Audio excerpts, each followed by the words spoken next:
बहुत समय पहले की बात है। असुरों के एक गुप्त कबीले में रक्तबीज का जन्म हुआ। रक्तबीज को एक विशेष वरदान प्राप्त था। उसके रक्त की हर बूंद से एक नया रक्तबीज उत्पन्न हो सकता था। यह वरदान उसे ब्रह्मा से तपस्या के द्वारा प्राप्त हुआ था। रक्तबीज ने धीरे धीरे अपनी शक्ति बढ़ाई। वह निर्दय और क्रूर था। उसने कई वर्षों तक तप करके विभिन्न प्रकार की सिद्धियां प्राप्त की। उसकी शक्ति इतनी बढ़ गई कि देवताओं ने भी उससे भय खाना शुरू कर दिया। रक्तबीज का भूतकाल। रक्तबीज का बचपन अत्यंत कष्टमय था। उसे उसके माता पिता ने एक तपस्वी के हवाले कर दिया था।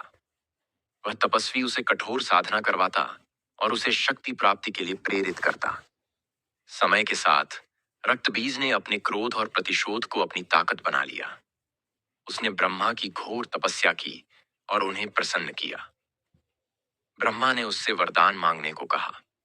रक्तबीज ने वरदान मांगा, हे प्रभु, मुझे ऐसा वरदान दें कि यदि मेरा रक्त धरती पर गिरे तो उससे हजारों रक्त बीज उत्पन्न हों।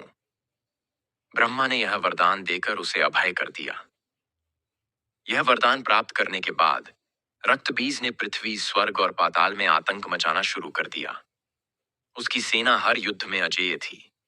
जब भी वह घायल होता, उसके रक्त की हर बूंद से हजारों रक्त बीज पैदा हो जाते और युद्ध का परिणाम बदल जाता। देवताओं की प्रार्थना। रक्तबीज के आतंक से त्रस्त होकर देवता भगवान शिव और भगवान विष्णु के पास गए। उन्होंने देवी पार्वती से मदद मांगी। देवी पार्वती ने तुरंत अपने महाकाली रूप को धारण किया। उनकी आंखों में अग्नि थी और उनकी उपस्थिति से समस्त ब्रह्मांड कांप उठा। महाकाली का प्रचंड रूप। देवी महाकाली ने एक विशाल युद्ध भूमि में रक्तबीज को चुनौती दी। रक्तबीज ने अपनी सेना के साथ देवी का सामना किया। उसका अहंकार इतना बढ़ चुका था कि उसने सोचा, कौन देवी मेरे जैसे अजेय को हरा सकती है।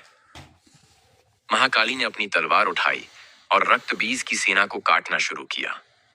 लेकिन हर बार जब उनकी तलवार से रक्तबीज का रक्त धरती पर गिरता तो हजारों नए रक्तबीज पैदा हो जाते। युद्ध और भयंकर हो गया। महाकाली ने तब एक अनोखी योजना बनाई।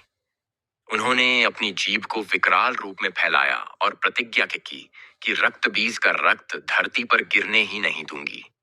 जैसे ही उन्होंने यह किया, रक्तबीज का हर नया सृजन रोक दिया। महाकाली ने रक्तबीज के हर हमले को विफल करते हुए उसे अपने ही अस्त्र से घायल किया।